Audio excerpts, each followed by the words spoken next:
Shalom, salam sejahtera, sahabat jalan yang lurus. Selamat berjumpa kembali di channel ini. Saya berharap dan berdoa kiranya kita semua tetap dalam keadaan baik, dalam keadaan sehat, dan pastinya tetap di dalam perlindungan Tuhan.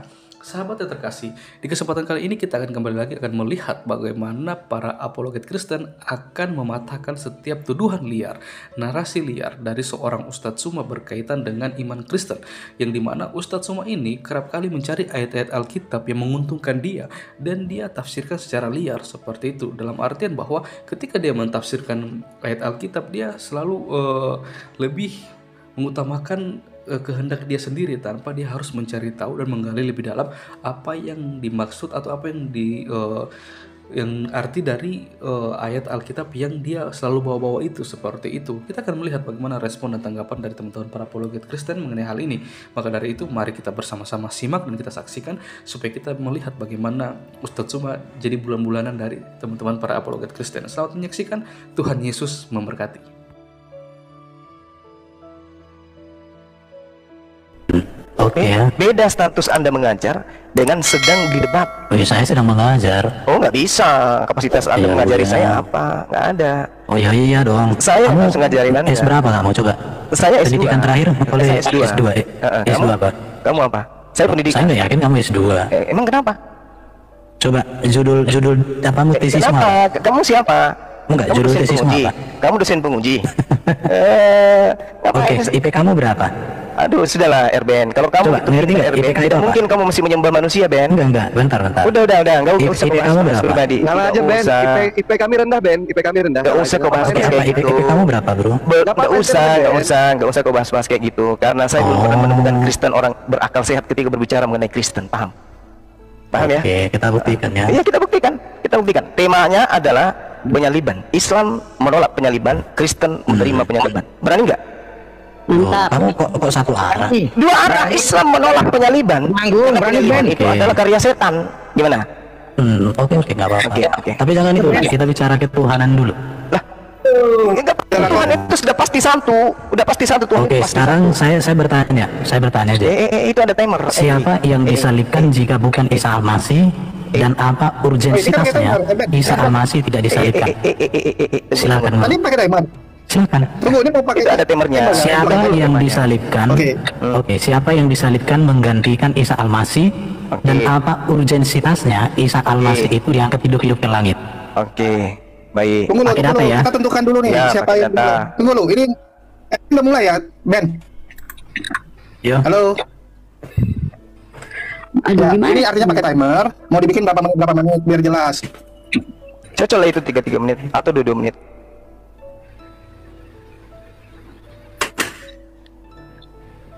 Dua menit aja, 2 menit. Iya, 2 menit juga boleh.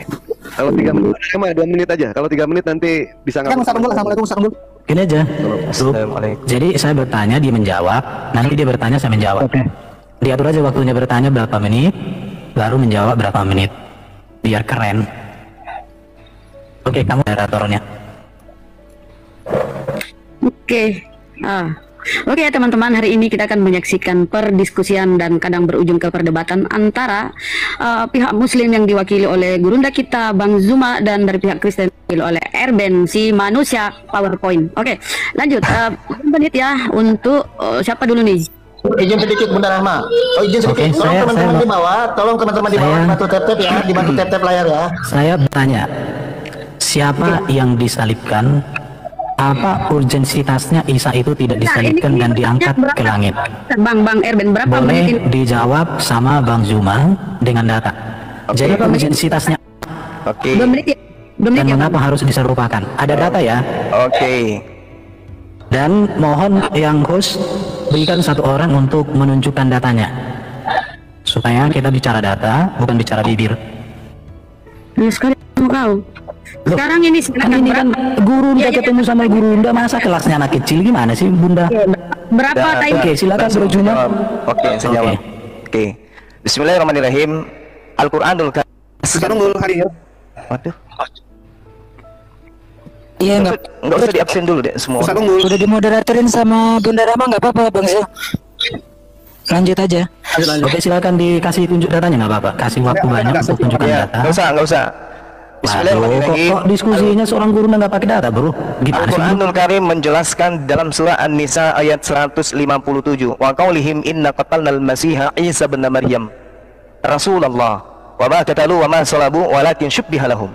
Jadi di sini diterangkan kemudian ketika orang-orang Yahudi pada saat itu mengaku telah membunuh Nabi Isa alaihissalam dan mereka sebagai Rasul Allah padahal mereka tidak beriman kepadanya, mereka mengatakan telah membunuhnya padahal mereka tidak membunuh. Nah, Anda bertanya, siapa yang diserupakan? Ya tanya kepada yang membunuh, bukan saya yang membunuhnya. Diserupakan bagi mereka, bukan diserupakan bagi Bang Suma. Anda diserupakan bagi Bang Suma, maka saya akan mengatakan ini orangnya. Tapi kan tidak diserupakan bagi saya. Diserupakan bagi orang yang hidup pada zaman itu, yaitu pelaku-pelaku penyaliban terhadap Nabi Isa alaihissalam. Kemudian datanya adalah Tuhan kemudian menggantikan Nabi Isa dengan orang yang diserupakan, menggantikan kedudukannya pada saat itu. Apa yang terjadi kemudian? Mereka ragu-ragu terhadap yang dibunuh, mereka berselisih paham tentang tentang siapa yang mereka bunuh, dan mereka tidak membunuh dengan yakin bahwa yang dibunuh itu adalah Isa anak Maryam. Itu satu. Lalu kenapa kemudian mengangkat rasulnya, menyelamatkan rasulnya? Karena Allah sudah mengatakan bahwasanya bahwa Allahu ilai wa kana Allahu azizan hakiman. Tetapi Allah telah mengangkat Isa ke hadirat Allah. Allah Maha Perkasa dan Maha Bijaksana. Kenapa dia mengangkatnya? Karena dia memiliki tugas di akhir zaman untuk datang meluruskan kembali ajarannya yang dibengkokkan oleh orang-orang Roma dan Yunani, yaitu Kristen. Itu urgensinya. Maka ketika datang kedua kalinya, tak ada satupun ahli kitab yang tidak beriman kepadanya, sedangkan orang kafir dipendang ke neraka. Demikian. Sekarang saya yang bertanya pada saudara. Oke? Tolong kamu tunjukkan kalau Yesus yang disalib itu adalah anak Maria.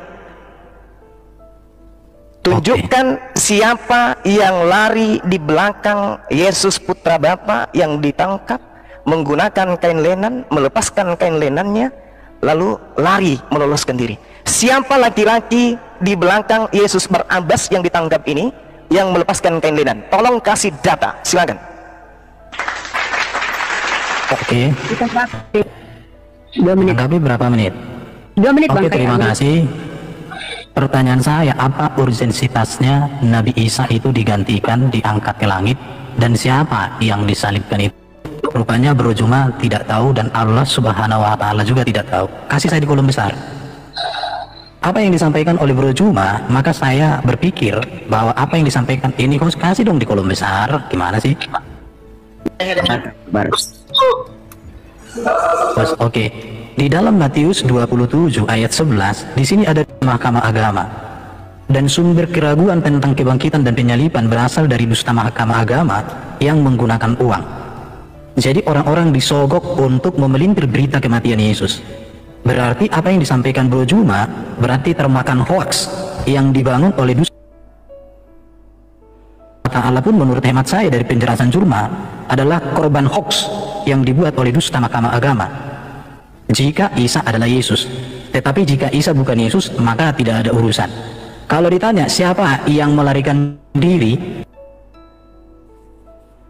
murid melarikan diri. Baik Yohanes pun pergi meninggalkan, baik Petrus, walau kemudian mereka melihat dari jauh. Itu bisa dibaca di dalam kitab Injil Matius, Markus, Lukas, dan Yohanes. 3-4 kitab Injil menceritakan kebenaran Yesus. Dan ingat, Matius itu adalah murid Yesus langsung.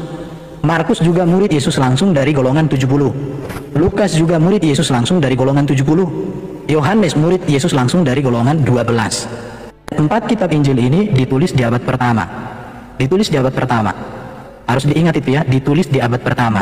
Sedangkan Qur'annya Bro Juma yang menganggap Isa sama dengan Yesus itu ditulis di abad ke-7. Perbedaan sejarah pertama dengan abad ke-7 itu sesuatu hal yang sangat tidak mungkin. Apalagi Alkitab sejalan dengan catatan sejarah, sedangkan Quran tidak sejalan dengan catatan apapun. Di situ Bro Juma. Terima kasih. Gimana ini Oke, timernya? pertanyaan saya. Itu aja. Sudah, nggak ada lagi pertanyaan. Kita saling menanggapi aja. Ini masalah Ya udah. Oke. Berapa menit, host? Bertanya itu terserah Guru. Nggak ada lagi pertanyaan, biar mengerucut masalah ini. Ya 3 menit aja itu enak Bunda Rama. 3.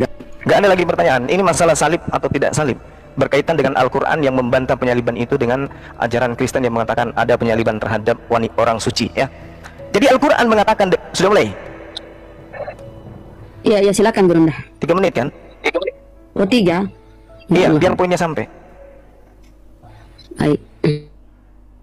Maaf.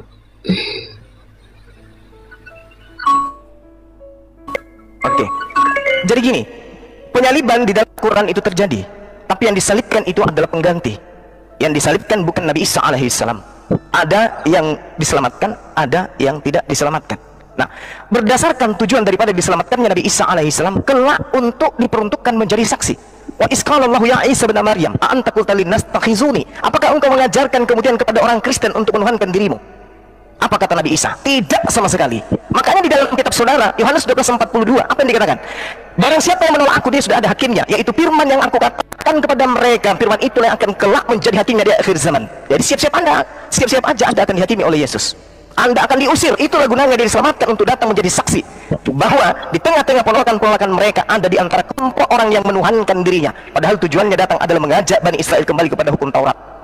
Nah, kemudian kenapa ini terjadi? Karena pada kalangan orang-orang tertentu, di kalangan orang-orang Yahudi, Allah mengatakan wa ma ya'tihim mir rasulin illa kanu bihi yastahzi'un. Setiap kali ada utusan rasul kepada mereka, mereka selalu memperolok-olok rasul tersebut. Semua. Nabi Musa diolok-olok, Daud, Salomo diolok-olok, Yesus tidak lepas diperolok-olok. Inilah kemudian Allah mengangkat nabinya ke langit untuk datang kemudian. Karena ada tersangka, tersangkanya itu Kristen, makanya dia harus datang karena dipersiapkan untuk menjadi hakim bagi tersangka. Kalian tersangkanya. Nah, sekarang kalau Anda tidak mampu menunjukkan siapa dia yang lari meloloskan diri menggunakan kain lenan, nih saya ajarin Erben, tak ajarin. Yesus di dalam Yohanes 13:4 melepaskan jubah lalu kemudian menggunakan kain lenan. Oke? Pada saat Yesus ditangkap di kisah di kitab saudara Yohanes 18, ditangkap dia di sana. Di situ jelas sekali ada seorang penjahat juga namanya Yesus. Yesus Barabas, Yesus putra Bapa. Yang kalian sembah adalah Yesus putra Bapa, bukan Yesus putra anak, putra ibu, bukan. Sementara yang kami imani adalah Yesus putra ibu, yang kalian tuhankan Yesus putra Bapa. Yesus Barabas adalah penjahat nasionalis yang juga dilepaskan bersamaan dengan Yesus anak ibu. Sekarang permasalahannya adalah ketika kemudian ada orang berlari dengan menggunakan kain lenan, siapa orang yang lari menggunakan kain lenan tadi? Siapa? Lolos dia dari penangkapan. Markus 14 nomor 50, semua murid Yesus meninggalkan Yesus, yang tinggal cuma satu, yaitu konco sang pengkhianat, yaitu Yudas. Sementara murid semua berlari, ada yang ditangkap kemudian, lalu ada juga yang menggunakan kain lenan. Di situ masih ada dua orang. Siapa yang menggunakan kain lenan ini dan siapa yang ditangkap ini? Silakan. Saya minta data. Oke ya, aku dikasih di kolom besar bro. Berapa menit ini menanggapi ya? Ya 3 menit lah. Sama-sama Bunda, sama. Udah usah tanya, nanti kan tadi saya 3 menit, berarti belum 3 menit. Masa berubah? Iya. Kasih di kolom besar, kasih di kolom besar ya. Kasih di kolom besar. Betul. Kasih di kolom besar dong, Gus. Betul. Gus. Ada yang bisa memberikan kolom besar nggak selain Dinda Julius? Ini hostnya gimana sih? Siapa yang jadi moderator ya? Karena saya butuh kasih data supaya Bisa dikasih moderator host, nanti saya bantu. Izin ya, host, kalau kok bisa di moderator biar hostnya saya bantu. kemana sih ini hostnya? Kuluk-kuluk juga hostnya nih. Dinda Julius. Kita tadi Iya. Coba ditelepon dulu, ditelepon dia supaya dikasih di kolom besar. Karena saya kalau saya tunjukkan data kan data berbicara, mulut saya berbicara, jadi 2 kali berbicara, orang cerdas langsung ngerti. udah sementara tinggal baca dulu Bang ya. Udah aku telepon. Kalau Bang Jul bisa dikasih moderator. Oke, saya biar ditelepon dulu cepat dong. nanti. Beliau jauh dari pangkat Bang Palopo. Waduh, ini boleh kita kalau diskusi. Telepon bentar. Aduh. Iya, supaya Bang Julius. enak diskusinya. Sebentar lewat telepon.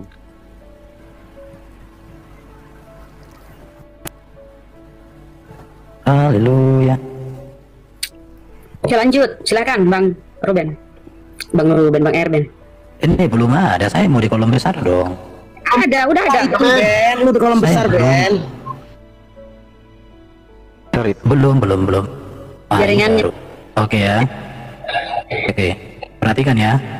Ketika Yesus ditangkap, semua murid-murid itu melarikan diri. Itu ada di dalam Matius 20 ayat 56. Lalu semua murid-murid. Jadi artinya ada 12 murid Yesus di situ yang mengakui bahwa Yesus ditangkap. Kalau Juma berbicara kain lenan di dalam Matius 27:59, dan Yusuf pun mengambil mayat itu dan mengapaninya dengan kain lenan yang putih bersih. Jadi Yesus pun dikasih kain lenan ketika sudah mati, mayat. Jadi yang harus kalian pertimbangkan adalah data Alkitab di abad pertama sepakat mengatakan Yesus mati karena dengan kematian Yesus menebus manusia dari kutuk dosa. Dengan kebangkitan Yesus mengalahkan maut. Dengan kemuliaan Yesus terangkat ke surga. Tetapi sayang, 700 tahun kemudian entah sejarah dari mana yang mendukung kenyataan itu, dikatakan bahwa yang diserupakan itu pun tidak tahu siapa. Di situ ya, bahkan Allah Subhanahu wa taala sekalipun tidak tahu siapa yang diserupakan. Padahal di dalam surat Hud 1 dikatakan Quran itu detail dan teliti ya. Di dalam surat Hud. Jadi di dalam surat Hud ini katakan Quran itu detail dan teliti. Saya tidak tahu juga kenapa Bro Juma mengatakan Quran jadi tidak detail. Padahal seharusnya surat Hud 1 ayat 1 itu Bro Juma harus bisa menjelaskan ini. Ini dikatakan harusnya Quran bisa mengkonfirmasi siapa yang disalibkan, urgensitasnya itu tidak disalibkan apa begitu ya. Kenapa harus digantikan dengan orang lain? Apa kesalahan orang lain itu? Tega sekali Allah Subhanahu wa taala itu menggantikan Isa dengan sosok lain yang tidak tahu, tapi tidak ada juga nilainya, tidak maknanya. Apakah Allah itu bekerja tanpa makna, bekerja tanpa nilai, bekerja tanpa tujuan? Sementara di dalam kitab Injil ada yang namanya dusta mahkamah agama. Inilah sumber dari morat-maritnya berita. Lihat ini, orang membayar orang-orang untuk memberitakan kebenaran tentang Yesus itu secara salah. Waduh, betapa berbahayanya kalau sampai Allah tidak bisa menjelaskan, padahal dia klaim kitabnya jelas. Ini surat Hud 1 ini Bro Juma. Dikatakan di sini alif lam ra. Inilah kitab yang ayat-ayatnya disusun dengan rapi. Kemudian dijelaskan terperinci loh. Di mana terperincinya Quran kok tidak bisa menjelaskan siapa yang disalib dan siapa, apa urgensitasnya penyaliban itu tidak terjadi. Ini yang harus dipahami oleh teman-teman. Jangan seperti Bro Juma hanya memakai kata kain lenan. 12 murid di situ itu semua lari. Oke, saya tanggapi. Baik. Jadi berbicara mengenai Al-Qur'anul Karim tentang surah Hud, itu tidak sedang menjelaskan rincinya satu keadaan, rincinya suatu proses kejadian, tidak. Ini berbicara mengenai hukum-hukum. Al-Quran itu terperinci berkaitan dengan hukum, tidak berkaitan dengan penyaliban. Al-Quran sudah merincikan dengan sangat jelas bahwa mereka berselisih paham tentang orang yang mereka kira dibunuh, padahal sebenarnya mereka tidak membunuhnya. Rincinya adalah mereka berselisih paham. Kisah para Rasul 29 nomor 15, 25 nomor 19. Paulus berselisih paham dengan orang-orang Yahudi. Paulus mengatakan masih hidup. Apa orang Yahudi mengatakan sudah mati? Paulus mengatakan masih hidup. Berselisih paham. Oke? Berselisih paham. Kemudian ketika saudara mengatakan siapa yang kemudian diserupakan dengan Isa, pertanyaan saya, siapa yang menggunakan kain lenan? Ketika Anda mengatakan orang yang diturunkan Yusuf Arimatea itu menggunakan diberi kain lenan, berarti itu bukan Yesus. Karena Yesus menggunakan kain lenan sebelum perjamuan terakhir.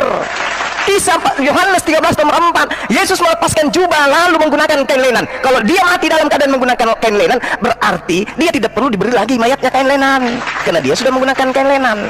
Sedangkan di dalam kitab saudara Markus 14 nomor 50, 51, 52 ada seorang pemuda menggunakan kain lenan yang lari meloloskan diri. Siapa dia? Ayo, ada datamu. Saudara punya data, tunjukkan bahwa si fulan menggunakan kain lenan pada saat sebelum penyaliban. Siapa? Anda tidak akan pernah bisa menjawab itu. Oke?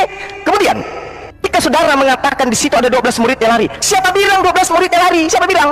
Untuk apa Yudas lari? Untuk apa? Sedangkan yang menjadi pengkhianat saat itu adalah Yudas. Yudas menjadi konco Romawi. Ngapain dia lari? Hah? Ngapain dia lari?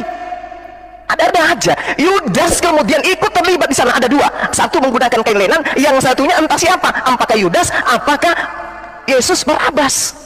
Yang menggunakan kain lenan ini menurut saya Yesus. Kalau Anda mengatakan bukan Yesus, tunjukkan satu orang yang menggunakan kain lenan selain Yesus. Ada enggak? Ada enggak? Gak akan pernah Anda bisa tunjukkan itu. Pada saat penangkapan murid 11 melarikan diri, Yudas di mana? Jawab saya. Yudas masih bersama dengan tentara Romawi, coy. Kemudian Yesus Barabas kemana? Kemana Yesus Barabas? Ini juga perlu Anda pertimbangkan. Jadi Tuhan tidak akan mungkin membiarkan orang yang menjadi Mesiasnya, menjadi orang yang diurapinya, dicelakai. Sedangkan Tuhan akan membiarkan orang fasik, pengkhianat untuk menggantikan dirinya. Amsal 21 nomor 18. Orang yang benar, pengkhianat menjadi tebusan bagi orang yang jujur. Telan itu baik-baik. Silakan. Saya masih tunggu data.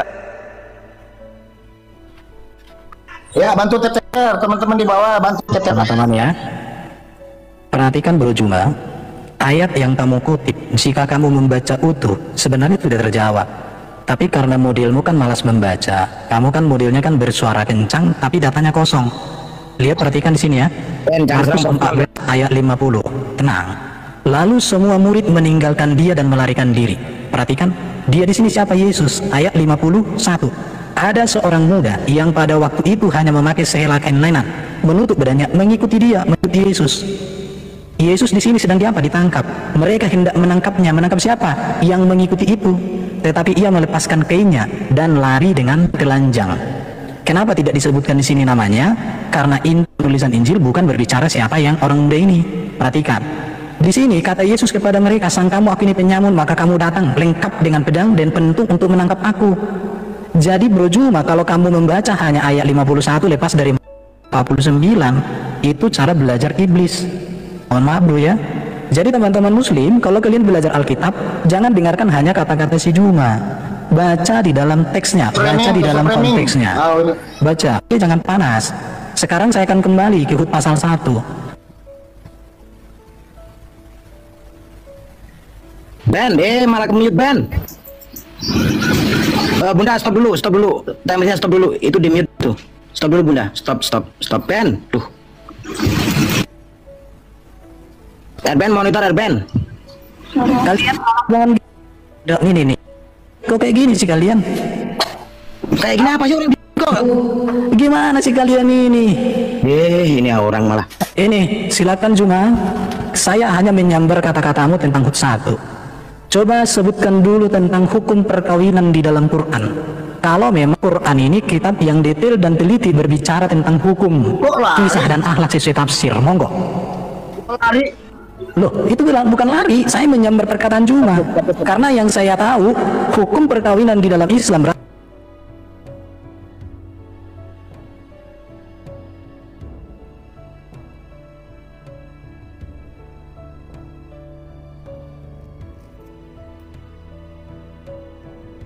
dikatakan ayat Quran ini semua rapi, disusun detail dan teliti. Saya tanya, siapa yang disalibkan? Apa urgensitasnya Isa digantikan dibawa ke langit? Itu tidak dijawab oleh Juma. Tapi Quran detail dan teliti. Ini malah lari. Ini gimana sih? Biar Bang Samudra biarkan. Oke, lihat ini Juma ya. Di dalam Alkitab tidak disebutkan siapa orang muda itu, tetapi dari kisahnya sudah dipastikan itu bukan. Dan seharusnya Quran harus bisa menjawab. Oke ya. Oke, jadi nanti Juma kau jawab dulu hukum perkawinan di dalam Quran itu seperti apa. Nanti saya akan tunjukkan hadis hukum perkawinan di dalam Islam berasal dari hukum jahiliyah. Ada 4, 3 dibuang, 1 diambil. Bahkan itu pun dilanggar oleh baginda Muhammad. Saya bisa tunjukkan samamu. Kalau kamu hanya modal bibir, saya nggak sanggup. Dari tadi kamu lihat ini, teman-teman baca ya.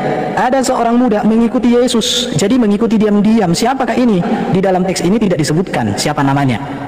Tidak disebutkan siapa namanya. Kenapa? Karena esensi penulisan kitab Injil bukan tentang orang-orang di sekitar Yesus. Esensinya adalah yang mau diberitakan di sini fakta sejarah Yesus memang ditangkap di dalam konteks ini. Karena konteks ini bicara Yesus ditangkap. Dan itu esensi dari beritanya, makanya itu yang diberitakan. Oke, silakan Bro Juma. Hukum perkawinan di dalam Quran, silakan. Oke, meskipun itu lari ya dari ini untuk membuktikan kepada saudara, Al-Quranul Karim menceritakan tentang apa yang Anda pertanyakan. Al-Quran surah As-Sayyad ayat 49, Allah menceritakan bahwa manusia dicipta dengan berpasang-pasangan, wa min kulli syai' dan seterusnya. Ini waktu saya terbatas. Di dalam Al-Quran surah An-Nisa ayat 1, di situ menerangkan tentang pernikahan dan jodoh. Al-Quran An-Nisa ayat 1. Tulis aja, saya tak ajarin kamu. Kemudian berbicara tentang pernikahan dan kodrat sebagai makhluk manusia. Al-Qiyamah ayat 39. Pernikahan, Al-Quran menjelaskan kewajiban menikah. Dalam Al-Quran surah An-Nur ayat 32. Pernikahan sebagai hal yang diperjanjikan oleh Tuhan. Di dalam Quran surah An-Nisa ayat 21. Kemudian Al-Quran menceritakan tentang pernikahan dan ta'arufnya, cara-caranya di dalam Al-Quran surah Al-Hujurat ayat 13. Al-Quran tentang pernikahan dan ketentraman, tujuan pernikahan, Ar-Rum ayat 21. Al-Quran cerita tentang haramnya wanita-wanita yang dinikahi, dijelaskan dalam Al-Quran. Dalam Al-Quran jelas sekali dikatakan oleh Allah Subhanahu wa taala dalam surah An-Nisa ayat 23 dan seterusnya. Jadi apapun yang kau minta tentang hukum-hukum apapun itu di Islam itu sudah disempurnakan oleh Allah. Tinggal waktumu aja mau waras atau tidak. Kita kembali ke tema. Jangan habis. Kamu ketika mengatakan tidak diketahui siapa pemuda ini, kamu sudah gundul, berarti kamu sudah KO di situ. Kamu sudah KO. Kenapa? Ketika Anda mencoba membodohi orang yang ada di sini dengan menarik Markus 14, harusnya Anda malu.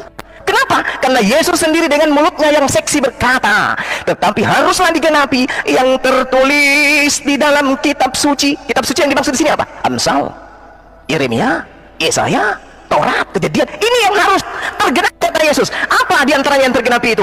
Orang fasik dipakai sebagai tebusan bagi orang yang benar. Yang mana yang fasik? Yesus anak Maria atau Yudas? Lalalala. Pengkhianat dipakai sebagai ganti orang yang jujur. Yang mana yang berkhianat? Yudas atau Yesus anak Maria? Lalalala. Ini harus tergenapi. Orang benar diselamatkan dari kesukaran. Siapa orang benar? Yesus atau Yudas? Lalalala. Lalu orang fasik menggantikannya. Siapa yang menggantikan orang yang jujur di atas tiang salib? Orang fasik. Ini kata Yesus harus tergenapi. Makanya ketika Petrus membatalkan penyaliban itu, apa kata Yesus? Iblis yang mengatakan itu. Kenapa? Karena Tuhan sudah memutuskan harus ada orang fasik, harus ada orang pengkhianat yang mati di atas tiang salib menggantikan Nabi Isa alaihissalam. Paham sampai di situ? Jadi kalau ada orang-orang melakukan kesaksian-kesaksian palsu, Yesus mengatakan dalam Yohanes 6 nomor 70, akulah yang memilih engkau yang 12, tapi satu di antaramu adalah iblis. Oke, imam-imam kepala mahkamah agama semua kerasukan iblis menyalibkan Nabi Isa alaihissalam, tapi yang disalib adalah penggantinya, yaitu pengkhianat. Demikian. Ingat PR-mu, yang menggunakan kain linen itu siapa? Bawa sampai mati. Silakan.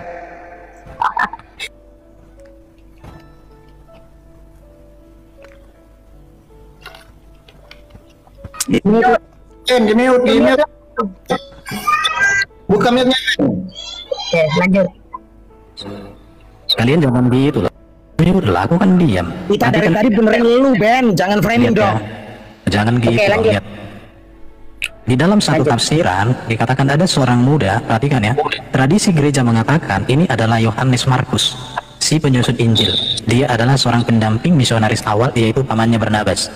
Ada namanya ya. Ini dia. Dari mana? Silakan.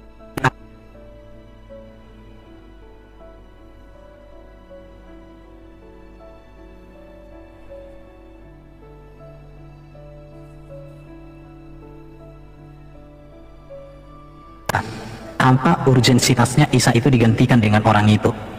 Mengapa Isa diangkat ke langit dan ditipu oleh Allah dengan orang lain? Dan itu pun dikonfirmasi 700 tahun kemudian cuma. Bro Jum, tugas lu sudah selesai. Ada tafsir, itu Yohanes Markus. Oke? Dan di dalam Markus 14 itu justru menegaskan bahwa Yesus itu memang benar-benar disalib. Karena lewat penyalibanlah Yesus menebus manusia dari kutuk dosa. Oke, dan melalui kematianlah Yesus berhadapan dengan maut. Makanya seorang juru selamat haruslah seorang yang suci tak berdosa, supaya melalui kematiannya itu sanggup untuk menebus manusia. Dan seorang juru selamat harus seorang yang mati berhadapan dengan maut dan harus mengalahkan maut. Maka bagi kami Nabi Muhammad gak ada apa-apa. Kenapa? Karena dia tidak pernah bangkit. Bahkan sampai hari ini pun orang muslim mendoakan dia. Tetapi orang muslim mendoakan Nabi Muhammad juga itu atas permintaan Nabi Muhammad atau Nabi siapa? Sedangkan Nabi Muhammad ketika berdoa untuk mamanya yang sudah meninggal oleh Allah Subhanahu wa taala. Padahal jelas dikatakan orang tua Nabi itu ada di neraka. Tetapi tidak boleh dia mendoakan orang tuanya, tapi dia sendiri minta didoakan oleh para pengikutnya. Tapi dia tidak dibolehkan oleh Allah mendoakan oleh orang tuanya. Oke lah. Jadi teman-teman, pertanyaan si Juma sudah terjawab dengan bagus sesuai dengan data dari aplikasi tafsir yang sudah dibuat oleh orang Kristen. Sekarang Juma, buktikan siapa yang digantikan, namanya siapa, urgensitasnya orang itu digantikan, apa kesalahan orang itu, apa kesalahan Isa sehingga mau disalibkan oleh orang-orang, apa kebenaran Isa sehingga dia diangkat ke langit. Belum lagi masih tanya, ngapain Isa di langit hidup, pakai oksigen apa enggak gitu ya. Kenapa bukan Nabi Muhammad yang diangkat ke langit ketika hendak makan makanan yang enggak ada gizinya itu? Nah itu silakan Bro Juma. Datamu mana? Dari tadi kamu nggak ada data, Bro. Oke, teman-teman, kita lihat ya betapa minimnya keilmuan seorang bernama Erben. Anda membawa tafsir Yohanes Markus, berarti ini adalah penulis kitab saudara sendiri. Markus itu nama lainnya adalah Yohanes. Baca kitab Kisah Para Rasul 12 nomor 12. Itu ilmu untuk Anda, catat itu baik-baik. Jadi penulis kitab Yohanes sebenarnya itu bukan Yohanes murid Yesus, tapi Markus muridnya Paulus. Kemudian ketika Anda membawa narasi tafsir gereja, apa dasar tafsiran mereka? Kenapa tidak dijadikan Yohanes 13 nomor 4? Jelas-jelas namanya tertulis di situ. Yesuslah yang menggunakan kain lenan. Kenapa lari ke Markus? Mana dalilnya Markus menggunakan kain lenan? Mana? sementara Yesus anak Maria sudah jelas-jelas melepaskan jubahnya digantikannya dengan kain lenan. Terus kenapa larinya ke Markus? Ini penipuan, pembodohan yang sangat-sangat luar biasa. Kemudian saya sudah menjelaskan kepada saudara, kenapa kemudian Nabi Isa alaihissalam itu terangkat ke langit untuk datang dua kalinya menjadi saksi kepada penolaknya. Makanya Al-Quran sangat jelas, saya sudah sampaikan kepada saudara, wa in min ahlil kitabi illa la yu'minan nabi qablal mauti wa yawmal qiyamati wa yakunu alaihim syahida. Itu terekam dalam Yohanes 12:48. Coba kamu belajar deh. Yesus datang untuk yang kedua kalinya menghakimi berdasarkan kalimat-kalimat yang diajarkan ketika dia bersama dengan orang Yahudi, bukan bersama dengan orang Kristen, karena ini penumpang gelap. Oke? Barang siapa yang menolak aku, dia sudah ada hakimnya, yaitu firman yang pernah aku katakan kepada mereka. Firman itulah kelak yang akan menjadi hakimnya di akhir zaman. Maka dia datang untuk yang kedua kalinya. Kenapa bukan baginda Rasulullah Muhammad SAW? Kenapa? Karena tidak ada umatnya Rasulullah Muhammad SAW yang menjadi tersangka. Untuk apa dia menjadi datang hakim? Tidak ada umat yang tersangka. Sedangkan umatnya Nabi Isa alaihissalam tersangka, mengajarkan non-Yahudi menyembah dirinya. Itulah yang datang untuk dihakimi. Makanya kalau anda cerdas, Matius 7 nomor 1-2-23, yang diusir itu Kristen. Enyahlah daripadaku kalian semua pembuat kejahatan, karena kalian tidak melakukan kehendak Bapakku yang ada di langit. Bapakku menginginkan menyembah dirinya seorang, bukan menyembah diriku. Bapakku mengajarkan ibadah Sabat, bukan hari Minggu. Bapakku mengajarkan hukum Taurat, bukan surah Paulus. Ya, tidak semua orang yang menyeru aku kurios Tuhan Lot akan masuk ke dalam surga, melainkan orang-orang Yahudi yang menyembah kepada Bapak. Orang Kristen ini apa? Penumpang gelap. Lalu kemudian ketika anda bertanya, siapa yang diserupakan? Ya, siapa yang menggunakan kelenan? Markus, mana buktinya Markus menggunakan kelenan? Tunjukkan dalilnya. Nggak ada kan? Nggak ada. Nah, kamu masuk di sini, gali kuburmu sendiri, Erwin. Silakan.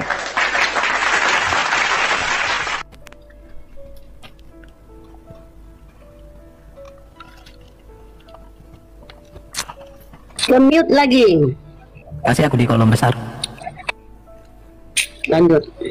Mana nih hostnya? Kasih di kolom besar dong. Udah, Ben. Ya Erben, ya ampun. Oh iya, tapi aku belum kelihatan nih. Handphonemu murah, jadi lambat. Oh iya, nggak apa-apa. Yang penting buatan kafir. Mau delay, jangan mau delay. Udah, lanjut. Oke, perhatikan ini ya. Tradisi gereja mengatakan itu adalah Yohanes Markus si penyusun Injil ini. Oke. Baru tradisi juga mengatakan bahwa di rumahnya lah perjamuan terakhir diadakan. Jadi sudah terjawab ya. Ini tradisi, sejarah gereja itu ada. Dalil. Ini datanya. Dalil. Ini sejarah gereja, makanya kamu dari tadi kan. Ini sejarah gereja, tradisi. Gereja Oke. di Romawi nggak ada di. Oke, sebentar. Kamu jangan panik, ya. Jangan panik, tertawa dia. Allahu Akbar. Sekarang saya akan bantah kamu. Kalau kamu mengatakan Yohanes pasal 13 ayat 4, disinilah namanya tidak sinkronnya kamu berpikir. Yohanes 13 itu konteks yang berbeda. Yesus membasuh kaki murid-murid memakai kain lenan. Ini satu peristiwa. Tetapi di dalam Injil Yohanes yang sama, di sini jelas dikatakan bahwa Yesus itu disalibkan, Yesus ditangkap. Ini jelas ditangkap, dan jaraknya Injil 13 dengan 18 ini jaraknya cukup jauh, bro. Jadi artinya kamu itu tidak punya historitas dalam berpikir secara kronologis.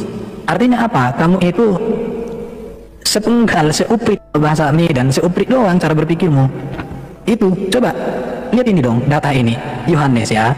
Tetapi sampai sekarang Hud pasal 1 dikatakan Quran itu kita detail yang teliti. Siapa yang disalibkan kamu juga nggak ngomong di situ. Saya jadi bertanya, jika Quran itu kitab yang datang dari Allah tapi tidak memberikan penjelasan yang jelas, justru menjadi ambigu, maka saya katakan itu mana kebenaran Quran itu? Kok bisa seperti itu? Di situ, apakah Allah juga nggak bisa memberikan sesuatu itu menjadi jelas? Masa harus perlu pertanyaan di situ ya?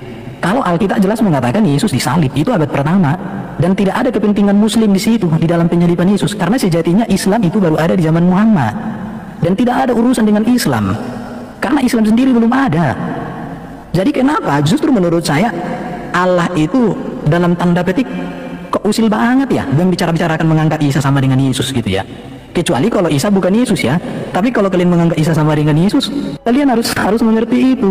Apakah sejarah dengan kitabnya orang Kristen, dengan segala-galanya, dengan manuskripnya itu, tetapi justru di dalam Quran itu hanya omongan tapi tak bisa divalidasi.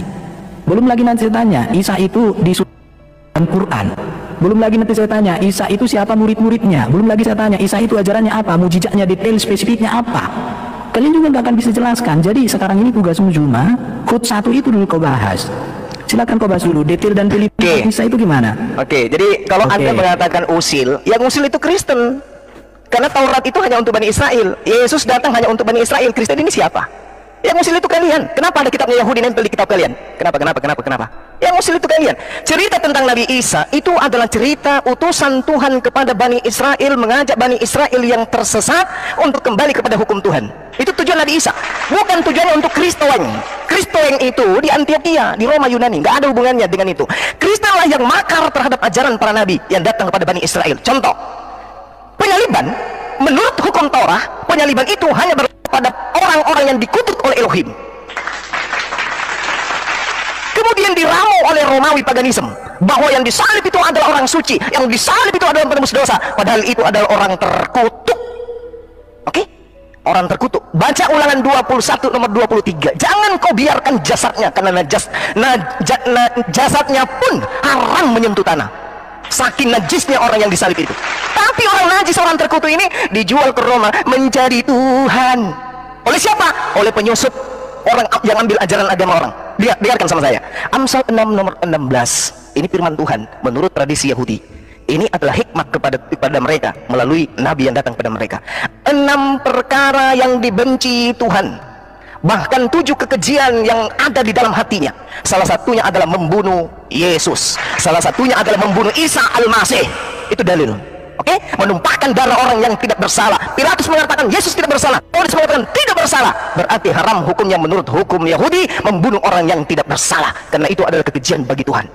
Amsal 6 nomor 16. Saatnya kau berubah. Di dalam Keluaran 23 nomor 7, Tuhan mengatakan dengan sangat jelas, haruslah kau jauhkan dirimu dari perkara bohong. Jangan kau bohong bahwa Tuhan menyalib demi untuk tebus dosa. Jangan kau bohong. Jauhkan dirimu dari perkara dosa. Orang yang tidak bersalah dan orang yang benar tidak boleh kau bunuh. Jadi kalau ada orang Yahudi yang membunuh Isa, yang membunuh Yesus anak Maria, maka mereka adalah pelaku dosa. Dan dosa tidak akan mungkin menjadi jalan keselamatan. Pahami itu. Sebab aku Tuhan tidak akan membenarkan orang-orang yang tidak bersalah. Jadi orang yang ditebus dosa-dosanya oleh matinya orang yang dikutuk di atas salib itu bullshit. Tuhan tidak membenarkan pelaku dosa dengan membunuh manusia yang tidak bersalah. Suap jangan kau terima, sebab suap membuat mata orang itu buta, dan karena suap memutarbalikkan perkara-perkara orang yang benar. Karena dia disuap, maka memutarbalikkan perkara yang benar. Yang tadinya Isa diselamatkan, diajarkan Isa yang disalib. Yang tadinya Yesus diselamatkan, diajarkan Yesus yang disalib. Padahal yang disalib itu adalah yang menggantikan Yesus. Demikian.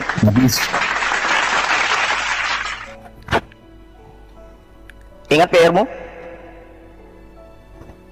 Berapa putaran lagi ini Bang Juma? 3 kali. Kalau dia tidak sampai bisa menunjukkan percuma. Baik. 3 kali lagi ya? Iya, Bang. Baik. Dari tadi bukannya si Juma yang tidak menunjukkan data. Gak ada kau tunjukkan data bro Juma. Jadi kamu minta orang menunjukkan data. Perhatikan. Kenapa orang Kristen memakai kitab? Anda tunjukkan aja Markus menggunakan kain lenan. Loh, sekarang kalau berbicara kain lenan ini, di dalam kitab Injil ada beberapa yang berbicara tentang kain lenan.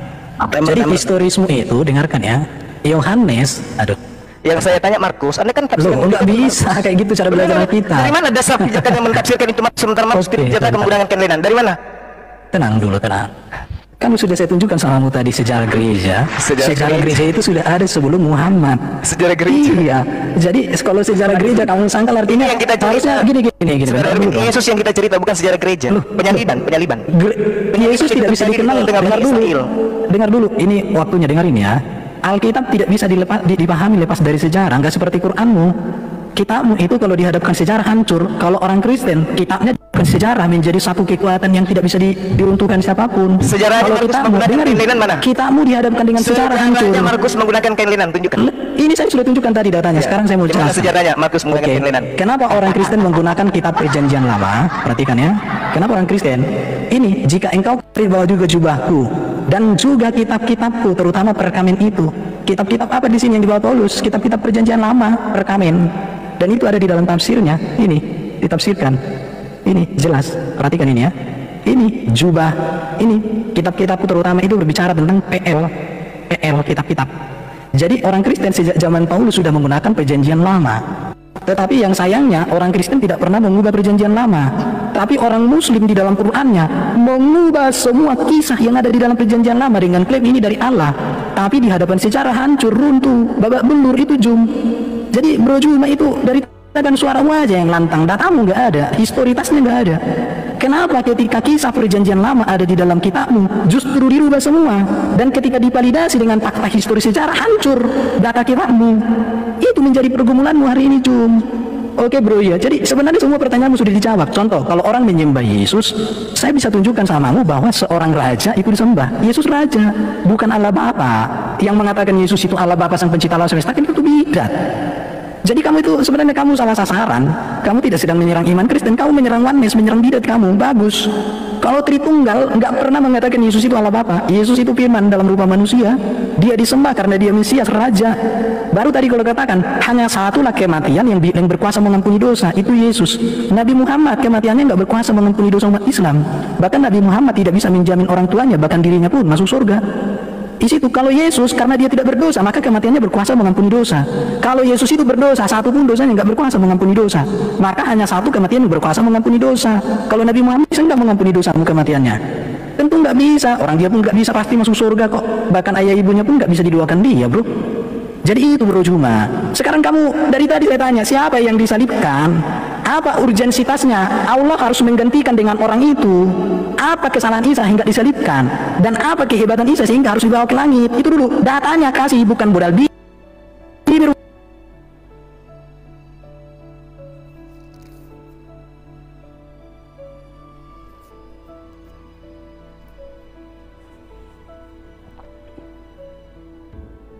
Bahwa kita tafsiran tentang Paulus. Paulus ini siapa menurut Yesus? Paulus ini adalah orang Farisi. Yang Yesus katakan dalam Matius 23, celakalah engkau wahai orang Farisi, engkau menyeberangi lautan, menjelajahi daratan, ya, mentobatkan orang masuk ke agamamu menjadi orang neraka dan 2 kali lebih jahat daripada engkau sendiri. Dan ternyata 1 Korintus 11 nomor 1, jadilah teladanku sebab aku juga ini adalah Kristus. Jadi Kristen itu adalah pengikut Paulus Kristus. Itu yang perlu Anda pahami. Makanya ajaran Yahudi dan ajaran Kristen itu laksana langit dan bumi. Kalau Anda membawa Islam, Al-Quranul Karim itu adalah pewahyuan, tidak didasarkan atas pencarian seperti Lukas, Markus dan seterusnya. Tidak dilakukan. Al-Quran itu tidak melakukan penelitian, datangnya dari Allah. Kalau Anda mengatakan itu salah, karena yang Anda gunakan mengukurnya adalah kitab Anda yang salah. Data salah Anda pakai untuk mengukur Al-Quran, dia salah. Oke? Siapa yang berfirman kepada Lukas? Siapa yang berfirman kepada Markus? Siapa? Yesus? Nggak ada. Tuhan? Nggak ada. Karangan semua. 14 kitabnya Paulus semua karangan. Markus juga karangan. Lukas juga karangan. Penulis Yohanes juga karangan. Penulis Matius juga karangan semua. Tidak ada yang berasal dari lisannya Yesus langsung, nggak ada. Oke? Pahami itu. Sekarang di dalam kitabnya orang Yahudi jelas sekali, jangan kau membunuh orang yang tidak bersalah. Berarti Yesus tidak boleh dibunuh, karena itulah dia diselamatkan. Oke? Amsal 21 nomor 18. Kurang apa lagi data yang saya sajikan kepada saudara? Harus tergenapi apa yang tertulis. Yang tertulis itu orang fasik dipakai sebagai tebusan bagi orang yang benar. Siapa orang fasiknya? Siapa orang benarnya? Harus ditakar di situ. Antara Yesus dan Yudas, siapa orang fasik? Antara Yesus dan Barabas, siapa yang orang fasik? Pengkhianat sebagai ganti tebusan bagi orang yang jujur. Siapa orang yang jujur? Siapa pengkhianat? Yudas pengkhianat. Yang jujur siapa? Itulah yang diselamatkan. Ini data Erben. Ini data bro. Ini data. Jangan kau cari di Al-Quran. Al-Quran surah Hud mengatakan terperinci. Yang terperinci itu hukum. Saya sudah buktikan samamu tentang nikah terperinci. Kalau saya tanya kepadamu, Bibelmu syarat-syarat nikah mana? Usia dini, usia standar nikah di kitabmu mana? Syarat sah nikahnya apa? Tidak ada. Inilah Al-Quran datang luruskan, mengajarkan semua hukum, bukan menceritakan apa yang pernah terjadi. Al-Quran tidak menceritakan sedetail itu karena tidak ada hubungannya dengan hukum-hukum yang dibutuhkan oleh manusia. Misalnya Al-Quran mengatakan digantikan oleh Yudas, terus apa fungsinya? Apa korelasinya? Apa? Oh Yudas yang sudah kan? Tidak ada masalah kan? Sudah. Makanya digunakan akal, diserupakan bagi mereka sehingga berselisih. Kisah Para Rasul 25 nomor 19. Paulus bingung dan orang-orang Yahudi bingung. Siapa sebenarnya yang mati ini? Bisa. Allahu Akbar. Masya Allah. Ben, silakan Ben, buka mute. Satu kali lagi ya, Bang Juma ya. Iya, Ben, lanjut.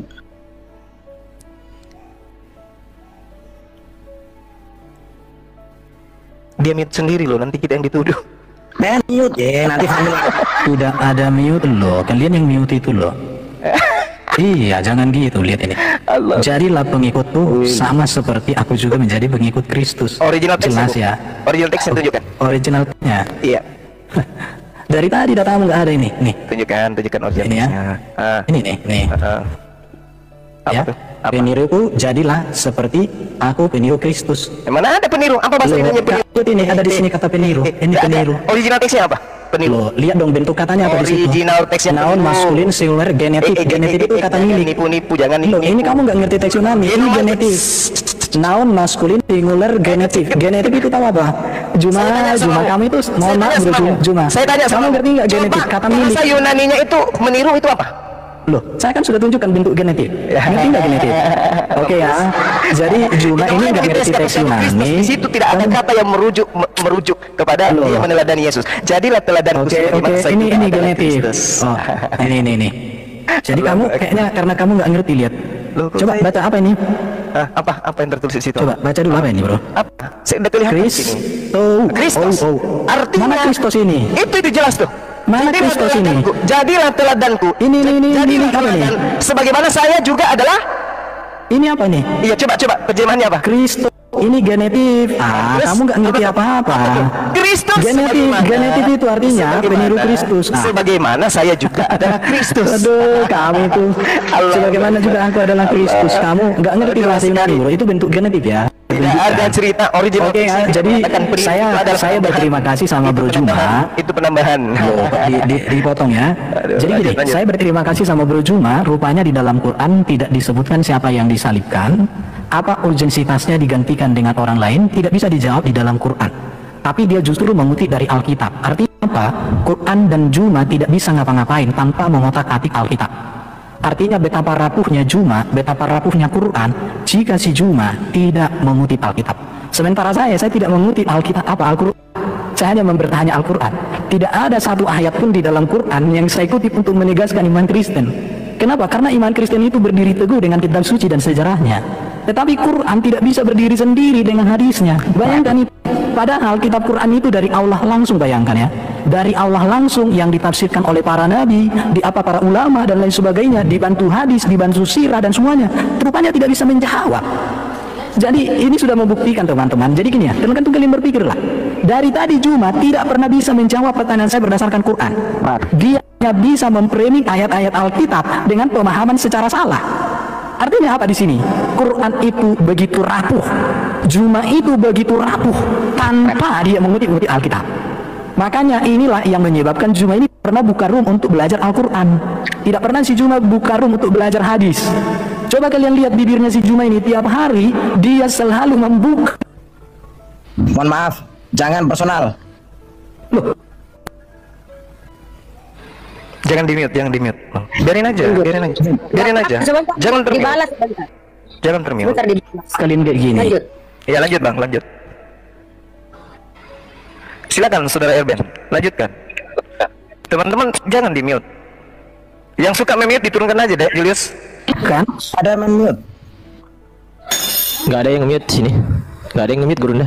Oke, berarti dia mute sendiri, nanti dia bikin framing berarti. Ini saya pegang HP sama rokok, serius. Lanjut. Tuh. Tolonglah jangan gitu ya. Moderator di sini jadi nggak bisa mute. Enggak suka aku framing kayak kalian. Habis waktu ini kalian mute kayak gitu. Kalian itu gimana sih? Tambahin 30 detik tadi. Silakan. Waduh. Silakan Saudara. Oke. Jadi rupanya Juma tidak bisa menjawab pertanyaan, tapi pertanyaan dia saya sudah jawab semua ya. Ada datanya ya. Saya pakai tafsiran yang resmi yang bisa dipertanggungjawabkan. Harusnya ketika saya bahas dengan tafsir, Juma harus membalas itu bahwa tafsiran yang saya buat itu, penjelasan itu salah. Artinya kamu pakai bantahan. Jangan kamu hanya mengatakan dari mana kamu begini, tapi nggak ada datamu. Harusnya di situ. Jadi diskusi sama saya itu bukan modal bibir, bukan modal ngerocos. Diskusi sama saya itu tunjukkan data. Ya, tunjukkan datamu. Itu aja. Dari tadi kamu nggak tunjukkan data, kau tunjukkan aja satu-satu gitu ya. Oke. Itu aja pertanyaan saya. Siapa yang disalibkan? Apa urgensitasnya Isa itu tidak disalibkan? Jawab berdasarkan Quran. Karena sumber ajaran Islam itu Quran. Jangan kau kuti-kuti dari Alkitab. Jangan semua golok, nggak nyambung bro. Oke. Saya katakan di awal, ketika Nabi Isa datang kepada Bani Israel, Nabi Isa diolok-olok. Wa ma ya'tihim mir rasulin illa kanu bihi yastahzi'un. Lalu kemudian Nabi Isa alaihissalam hendak dibunuh. Karena orang-orang pada saat zaman itu tidak menerima kemudian informasi yang didatangkan kepada mereka tentang datangnya seorang nabi yang bernama Ahmad itu. Mereka menolak adanya nabi di luar daripada kaum mereka. Wa isqala Isa bin Maryam ya bani Israel inni rasulullahi ilaikum musaddiqan lima baina yadayhi minat Torah wa mubasysyiran bi rasul ya'ti min ba'di ismuhu Ahmad. Murka mereka dengan datangnya seorang nabi di luar dari kalangan mereka, marah. Lalu kemudian setelah ada rencana pembunuhan, Nabi Isa kemudian diselamatkan. Untuk apa? Karena Allah sudah tahu sepeninggal Nabi Isa pasti mereka berselisih. Benar, berselisih. Ada yang menganggapnya Tuhan. Fakta hari ini berselisih kan? Yahudi mana ada menganggap Yesus itu Tuhan. Tapi sebagian daripada mereka menjadi korban orang-orang Farisi menganggapnya Tuhan. Maka dia datang kemudian untuk yang kedua kalinya memutuskan bahwa dia bukan Tuhan. Wa im min ahlil kitabi illa la yu'minanna bihi qablal mauti. Nanti orang akan percaya, oh ternyata beliau betul-betul adalah Rasul setelah datang untuk yang kedua kalinya. Makanya mereka beriman. Berarti Al-Quran benar. Ketika datang kedua kalinya, apakah kemudian orang-orang Yahudi akan ikut Kristen? Tidak. Masa kan orang Yahudi ikut Kristen menyembah Yesus, sementara dasar pijakan menghakimi orang-orang di akhir zaman menurut Al-Quran, wa is maqultu lahum illa ma amartani bi ani abudullah wa rabbi wa rabbakum. Proses penghakiman berikutnya adalah mengatakan kepada Bani Israel, sembahlah Allah Tuhanku dan Tuhanmu. Itu yang menjadi dasar pijakan. Sementara orang Kristen ketika dihakimi berdasarkan Bible itu sendiri, Kristen semuanya diusir. Barang siapa yang menolak aku, dia sudah ada hakimnya, yaitu firman yang aku katakan kepadanya. Firman itu yang akan menjadi hakimnya. Mana firman yang Yesus sampaikan kepada manusia Bani Israel ketika sebelum terangkat ke langit? Sembahlah aku. Tak ada. Jadikan aku bagian daripada pribadi Tuhan. Tak ada. Jadikan aku inkarnasi firman. Tak ada. Tak ada, semua tak ada. Apapun sektenya Kristen itu tak ada. Jadikan Paulus sebagai rasulku. Tak ada. Semua yang ada di Kristen itu ada ajaran-ajaran yang muncul setelah Isa atau Yesus terangkat ke langit. Oke? Pahami itu. Jadi kalau Anda mengatakan mana datanya, Al-Quran datang bukan untuk menceritakan orang per orang. Al-Quran bukan buku biografi. Al-Quran buku hukum. Jadi ketika Al-Quran mengatakan Nabi Isa diselamatkan, yang diserupakanlah yang disalibkan, selesai. Tidak ada lagi kewajiban umat Islam. Siapa ya? Siapa ya? Untuk apa? Untuk apa diketahui? Untuk apa? Untuk apa? Untuk apa? Untuk apa diketahui siapa yang disalibkan? Sementara Anda tidak mengetahui siapa laki-laki yang menggunakan kain lenan kecuali hanya angan-angan bapak-bapak gereja. Mana dalilnya? Markus pernah menggunakan kain lenan. Kalau ditafsirkan sesuatu itu harus ada menjadi tolak ukur pembenarannya. Mana? Sedangkan kalau ditanya orang-orang pada saat itu, siapa yang sebelum perjamuan kudus mencuci kaki murid-murid yang menggunakan kain lenan? Yesus. Siapa yang lari pada saat penangkapan? Yesus. Yang katanya Yesus, padahal orang Romawi tidak kenal siapa itu Yesus. Siapakah engkau cari? Aku mencari Yesus dari Nazaret. Kata orang itu, akulah dia. Loh, kalau kenal bahwa Yesus, kenapa mesti tanya? Kamu yang aku cari. Padahal dia, aku mencari Yesus dari Nazaret. Akulah dia. Terbukti bahwa yang mereka teman bicara bukanlah Yesus, tetapi orang yang diserupakan dengan Yesus. Demikian. Sudah cukup putarannya ya. Tadi Erben yang mulai, Bang Zuma yang mengakhiri. Loh, saya tadi yang memulai, beliau yang mengakhiri. Ben, lanjut. Oke, bentar ya. Jadi masalah kain lenan sudah terjawab, saya sudah tunjukkan datanya. Tapi cuma dari tadi, satu pun terserah mau tafsir, mau apapun yang kau tunjukkan kan tidak ada bro. Semua kan kau hanya ngomong doang. Artinya apa? Bahkan data-data yang kau tunjukkan pun kata Kristowo, kamu nggak memahami bahwa itu adalah bentuk genetik. Ya tapi maklum, mungkin karena pendidikan berbeda kita ya bro ya, saya maklumi aja. Yang mau saya tegaskan sama kamu bro, bahwa tadi kamu akan protes Paulus ya. Di Yasin 14, dalam tafsir Ibnu Katsir, Paulus itu disebut sebagai murid Nabi Isa. Bahkan di dalam Al-Buruj dikatakan orang-orang yang percaya Yesus sebagai juru selamat atau percaya kepada Yesus itu disebut sebagai orang beriman yang beribadah pada hari Minggu. Siapa yang beribadah pada hari Minggu? Itu disebut di dalam Al-Buruj sebagai orang beriman. Jadi kalau si Juma dan dari tadi kan menyerang Wanis sebenarnya. Karena Wanis menganggap Tuhan sama dengan Allah. Kalau orang Tritunggal, Tuhan itu gelar kepenguasaan untuk Yesus teman-teman ya. Karena kata Tuhan dalam teks Yunani kan Kyrios ya. Dalam bahasa, ibaratnya bahasa Indonesia itu Tuhan, bisa Melayu, bahasa Indonesia Tuhan itu pun penguasa, bahasa Jawa Gusti. Jadi Yesuslah penguasa di bumi di surga. Dan kalau disamakan dengan Isa sebenarnya memiliki kemiripan ya dalam hal itu, karena dikatakan Isa terkemuka di dunia dan di akhirat. Tetapi pertanyaannya kenapa bukan Nabi Muhammad ya terkemuka dunia akhirat? Kalau Nabi Muhammad itu penyempurna begitu ya. Kenapa bukan Nabi Muhammad aja yang diselamatkan dari makanan yang diberikan oleh seorang wanita? Tetapi justru Isa. Berarti Isa ini seorang yang luar biasa ini, Isa ini. Harusnya Nabi Muhammad sebagai Nabi termulia harusnya diselamatkan dari makanan itu. Bala penting Nabi Muhammad harus dibangkitkan juga seperti Nabi Isa diangkat ke langit. Tetapi kenapa Nabi Muhammad tidak dibangkitkan ya teman-teman? ini menjadi perenungan untuk teman-teman muslim ya. Kenapa Isa yang diangkat ke langit bukan Nabi Muhammad? Mungkinkah orang yang mati sampai sekarang masih di alam kubur menyempurnakan ajaran dari orang yang diangkat hidup-hidup ke langit? Mungkinkah Nabi Isa yang sempurna yang tak berdosa, ajarannya disempurnakan oleh Nabi Muhammad? Ada 2 ayat Quran dikatakan mohon ampun atas dosanya. Bahkan kalau ibaratnya saya setuju dengan datanya kiamat tentang Nabi Muhammad, agak ngeri-ngeri sedap ya. Teman-teman silakan nonton videonya kiamat itu, ngeri-ngeri sedap. Tapi saya masih bertanya-tanya lah teman-teman ya. Semoga lah kalian memikirkan, kalau saya memilih ikut Yesus yang di surga, yang berkuasa di bumi di surga, yang mati bukan karena dosa, tetapi untuk menanggung dosa manusia. Saya tidak mau mengikuti Nabi yang mati menjadi fosil atau menjadi minyak bumi. Saya ikuti Yesus. Paulus itu memberitakan tentang Yesus dan tidak pernah mengajarkan yang salah tentang Yesus. Contoh, ajaran Yesus tentang surga dengan ajaran Paulus tentang surga sama. Tidak ada kawin-mawin, tidak ada mantap-mantap. Oke, terima kasih. Ya. Teman-teman, udah selesai ya, Mana ini, udah Pak? selesai. Masalahnya Silakan mana ini? teman-teman yang menilai gitu ya. Silakan teman-teman menilai mana kebenaran dan mana pembenaran gitu ya. Saya rasa sekait dengan Besok-besok saya hanya saya satu sama kamu bro. Besok-besok coba kau buka dulu kelas belajar Al-Quran sama hadis. Saya menjadi muridmu.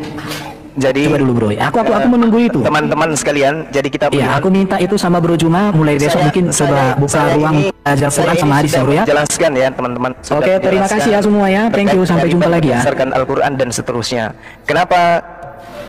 Oke, baik saudaraku, kita bersama-sama telah menyaksikan diskusi yang sangat luar biasa dan juga seru, yang dimana kita bisa melihat bagaimana teman-teman para apologet Kristen mereka sangat luar biasa, sangat hebat dan sangat cerdas dalam menanggapi dan meresponi setiap tingkah dan juga narasi liar dari seorang Ustadz Suma, yang dimana kalau kita mendengarkan sepanjang diskusi atau debat ini, memang Ustadz Suma ini selalu saja mau framing untuk membahas Alkitab seperti itu.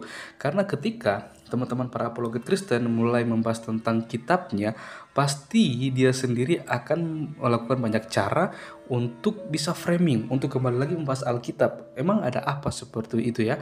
Karena kalau kita melihat, memang Ustadz Suma ini di dalam setiap video-videonya, dia sebagian besar lebih banyak mengajarkan kepada umatnya mengenai isi Alkitab daripada ajarannya dia sendiri seperti itu. Contohnya, kalau kita melihat, dia selalu saja kalau di dalam suatu diskusi atau debat, dia pasti membahas isi Alkitab, membahas Alkitab seperti itu. Malah ada salah satu videonya Ustadz Suma ketika dia berceramah atau memberikan materi kepada mahasiswa atau siapapun itu, yang pasti di depan banyak orang, dan itu saya lihat anak-anak muda di dalamnya dia hanya membawa Alkitab seperti membahas Alkitab seperti itu, membahas tentang iman Kristen lebih banyak.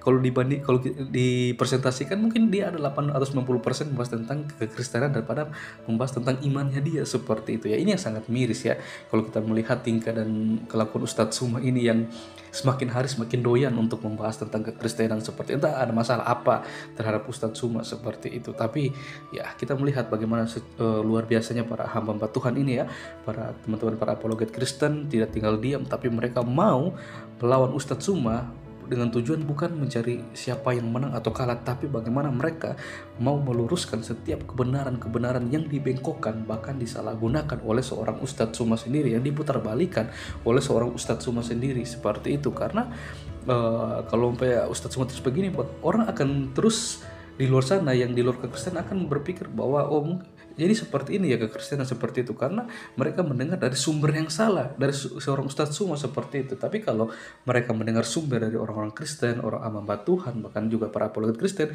pasti mereka akan mendapat suatu hal yang mungkin selama ini menjadi pertanyaan dalam hati mereka seperti itu ya. Kita hanya bisa berdoa kiranya setiap firman yang dibahas oleh teman-teman para polemikus itu, kiranya firman itulah yang berkuasa atas diri mereka, hidup mereka, dan kiranya firman itu yang boleh mengubahkan kehidupan mereka, dan sehingga mereka juga boleh diberikan kesempatan untuk mengaku dan percaya kepada Yesus sebagai Tuhan dan Juru Selamat dalam kehidupan mereka.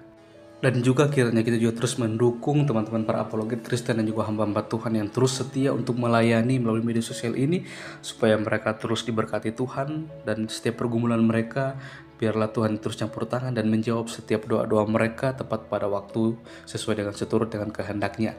Oke saudaraku, sebelum saya menutup video ini, saya mau membagikan untuk kita semua satu firman yang sangat memberkati saya. Kiranya firman ini juga boleh memberkati kita semua, yang terdapat dalam Injil Yohanes 3 ayat 16. Di situ katakan, karena begitu besar kasih Allah akan dunia ini sehingga ia telah mengaruniakan anaknya yang tunggal, supaya setiap orang yang percaya kepadanya tidak binasa, melainkan beroleh hidup yang kekal. Saudaraku yang terkasih, ayat ini merupakan ayat yang sangat populer dan terkenal dalam Alkitab, yang dimana ayat ini menekankan kasih Allah yang luar biasa bagi seluruh umat manusia tanpa terkecuali. Ayat ini juga menjadi dasar keyakinan kita sebagai orang Kristen tentang keselamatan melalui iman kita kepada Yesus Kristus. Kasih Allah yang luar biasa saudaraku. Yohanes 3 ayat 16 ini menyatakan bahwa kasih Allah begitu besar sehingga ia harus mengorbankan anaknya, yaitu Yesus Kristus, demi keselamatan manusia, demi kita manusia yang berdosa. Kasih ini tidak terbatas hanya pada sebagian orang, tetapi meluas kepada dunia ini, yang berarti semua manusia atau semua orang tanpa terkecuali. Dan ayat ini juga menjanjikan hidup yang kekal bagi setiap orang yang percaya kepada Yesus Kristus, bahwa ini merupakan janji dan juga ini merupakan suatu reward untuk kita. Ketika kita percaya kepada Yesus, kita juga mendapatkan suatu jaminan, yaitu hidup yang kekal, hidup bersama-sama dengan Bapa di surga dan Yesus Kristus. Hidup kekal ini bukan hanya tentang keberadaan setelah kematian, tetapi juga tentang kualitas hidup yang dipenuhi kebahagiaan dan damai sejahtera di dunia ini. Dan yang berikutnya, pentingnya iman, di mana Yohanes 3 ayat 16 ini menekankan bahwa percaya kepada Yesus adalah kunci untuk menerima anugerah kehidupan kekal. Iman ini bukan sekedar pemikiran intelektual, tetapi juga komitmen untuk hidup sesuai dengan ajaran Yesus. Dan pesan untuk hidup dalam kasih, sebagai orang percaya kita dipanggil untuk mempraktikkan kasih yang sama yang telah diberikan Allah kepada kita. Ini berarti mencintai sesama, memaafkan dan berbuat baik kepada semua orang, bahkan musuh kita. Dan ini juga merupakan pesan untuk kita sebagai orang percaya untuk menjadi saksi kasih Allah yang dinyatakan dalam Yohanes 3:16, juga mendorong kita untuk membagikan pesan ini kepada orang lain. Kita dapat melakukannya melalui kesaksian pribadi, mengundang teman-teman kita ke gereja, atau sekedar melakukan percakapan yang terbuka tentang iman atau bersaksi tentang bagaimana karya Allah dalam setiap kehidupan kita. Yohanes 3:16 adalah pengingat yang kuat tentang kasih Allah yang luar biasa dan janji kehidupan yang kekal yang tersedia bagi setiap orang yang percaya kepada Yesus Kristus. Dan ayat ini juga merupakan panggilan untuk hidup dalam kasih, menjadi saksi dan membagikan pesan keselamatan kepada dunia. Oke saudaraku, kiranya firman Tuhan ini boleh terus menjadi pedoman dalam kehidupan kita, dan kita juga boleh terus menjadi saksi-saksi Kristus dimanapun kita berada, sehingga melalui kehidupan kita, diri kita keseharian, orang bisa melihat bagaimana Yesus Kristus berkarya dalam kehidupan kita. Sekian video dari saya di hari ini, sampai berjumpa di video-video saya selanjutnya. Kiranya Tuhan Yesus memberkati kita semua.